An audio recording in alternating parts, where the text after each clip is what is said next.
Mesdames, Messieurs, bonsoir et bienvenue dans cette édition de votre journal dont voici le sommaire.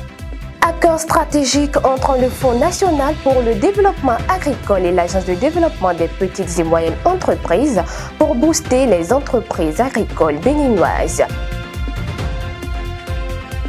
Et puis, dans le dossier du jour, on parle de la poudre de pulpe de Neuré en mettant en lumière son processus de transformation et ses bienfaits pour la santé, une richesse nutritionnelle à découvrir. Ainsi se présentent les titres du journal. Le développement, c'est tout de suite.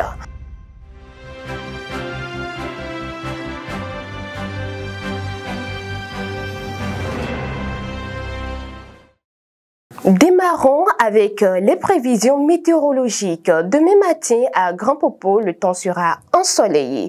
La température sera de 24 degrés Celsius avec une sensation de 27 degrés Celsius.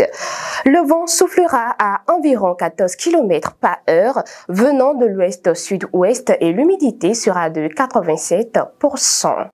Dans l'après-midi, la température sera de 26 degrés Celsius avec une sensation de 28 degrés Celsius. Le vent diminuera légèrement à environ 13 km par heure, toujours de l'ouest-sud-ouest. Et puis, depuis 2016, sous le régime de la rupture, des réformes significatives ont transformé le secteur de la santé au Bénin.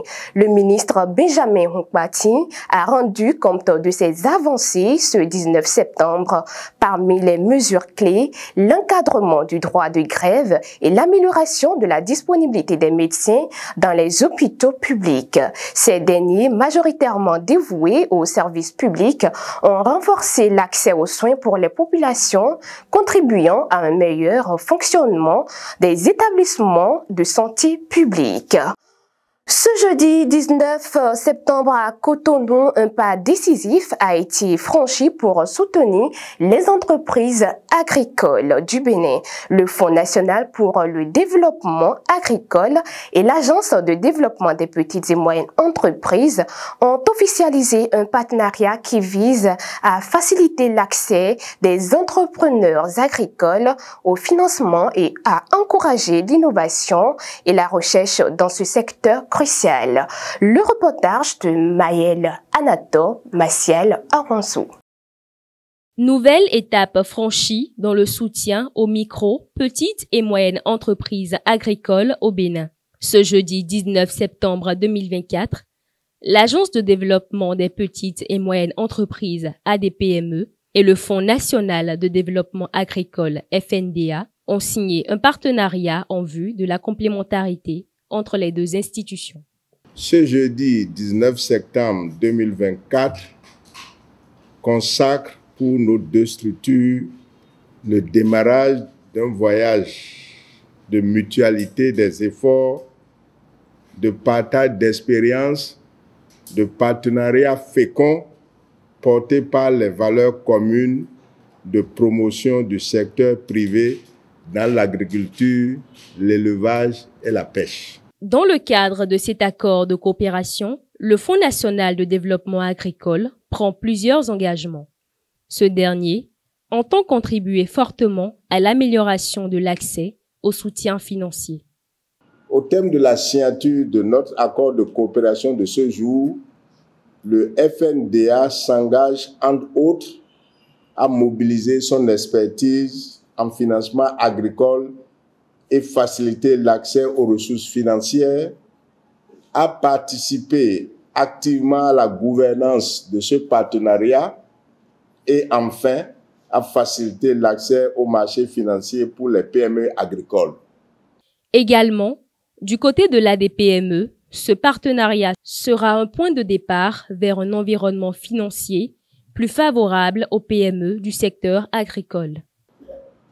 Qu'il soit clair que cet accord doit nous permettre de révolutionner la manière dont l'État intervient dans le développement des PME du secteur agricole. Cet accord va nous permettre de pouvoir aider davantage les entreprises du secteur, car elle va nous permettre de combiner aussi bien le dispositif très intéressant mis en place au niveau du FNDA et le dispositif classique d'appui et de soutien aux PME de tous les secteurs d'activité. De façon spécifique, l'accord de coopération entre le Fonds national de développement agricole et l'ADPME va fonctionner suivant 5 axes différents. Soutenir financièrement les entreprises agricoles, renforcer les capacités, développer l'innovation et les technologies pour améliorer les rendements, soutenir la recherche dans le secteur et informer des activités du secteur.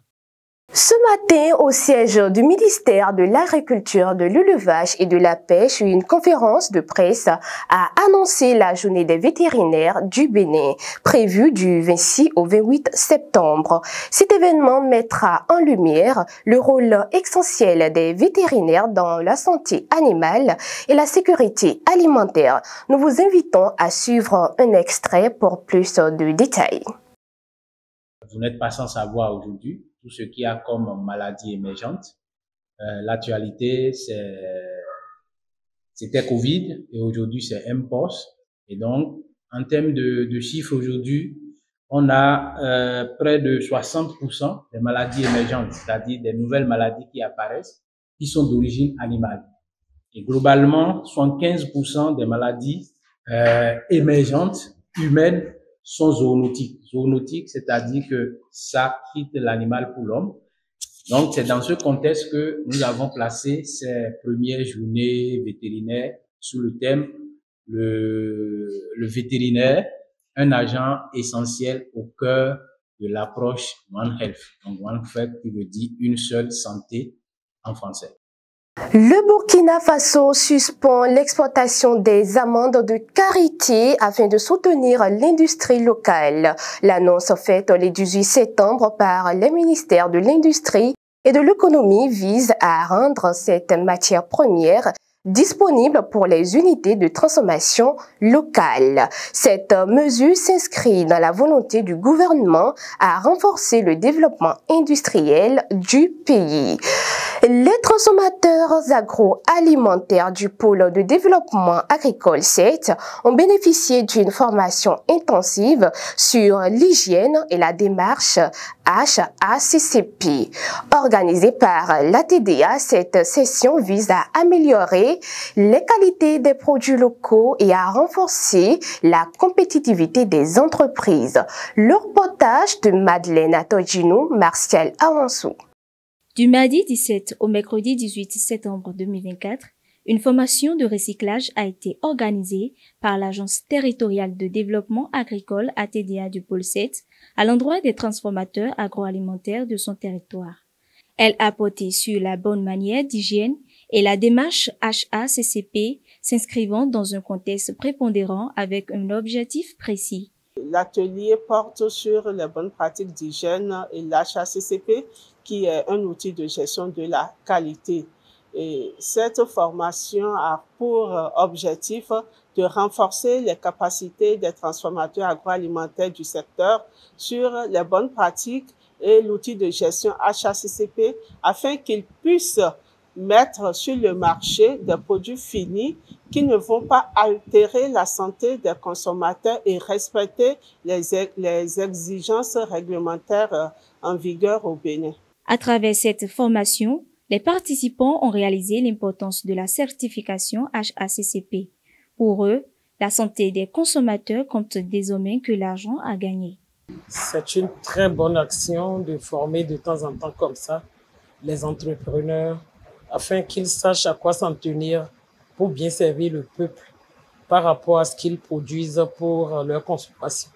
Surtout, tout ce qu'on mange, on doit bien s'en occuper pour que la population ne tombe pas malade. On cherche de l'argent, mais il ne faut pas chercher de l'argent au détriment de la santé des gens. La journée d'hier a été vraiment enrichie, surtout les prérequis, ce que nous devons faire d'abord avant d'aller au système HACCP.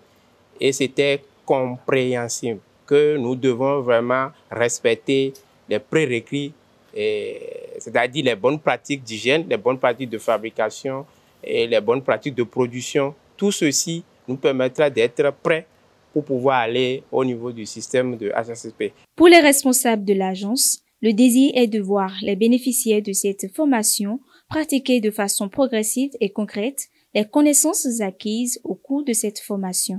Les recommandations, c'est notamment de mettre en œuvre tout ce qui a été dit ici depuis hier, de commencer par les appliquer, notamment les bonnes pratiques.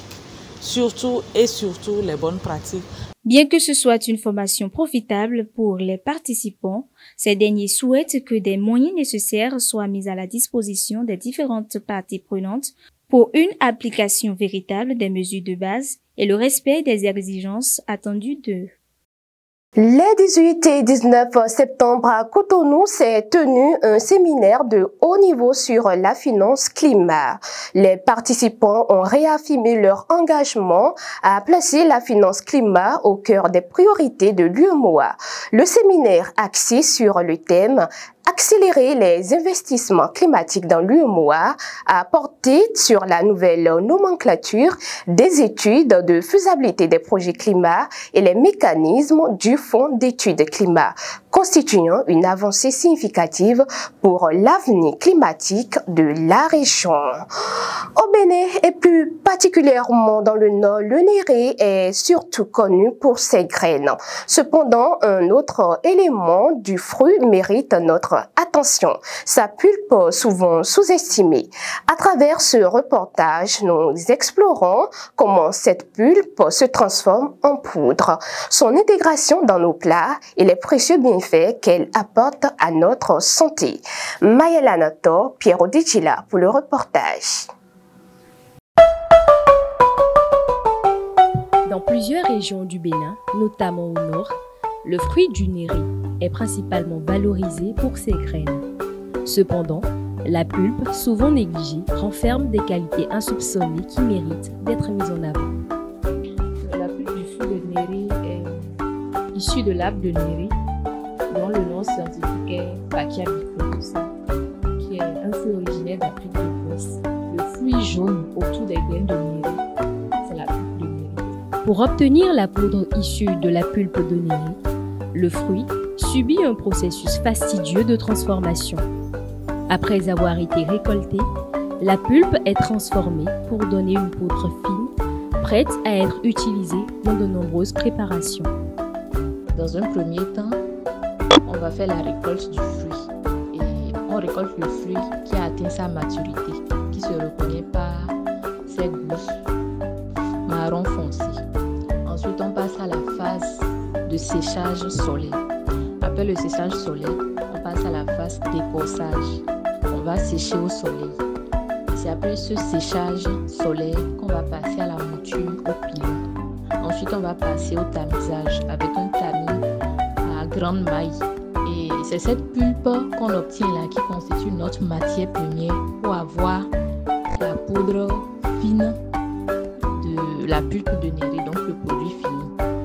Et la dernière étape va être alors de tamiser plusieurs fois, cette fois-ci avec un tamis à maille fin, la pulpe du fruit de néré pour obtenir une poudre fine. Et les résidus obtenus, les résidus qu'on obtient de ce tamisage-là, vont passer encore la mouture au pilon pour être ensuite tamisés avec la maille fine. Et on va répéter le processus jusqu'à ce qu'il n'y ait plus de résidus et qu'il n'y ait que de la farine, donc de la fine poudre de la pulpe de néré.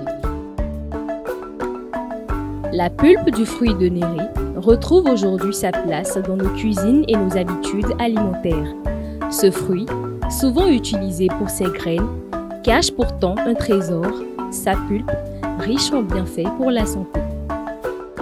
La pulpe de néré est riche en glucides, en protéines à travers les acides aminés essentiels, en vitamines telles que la vitamine A, B, C et D, en minéraux tels que le fer, le calcium, l'iode, le zinc, le potassium, le magnésium, le manganèse et bien d'autres.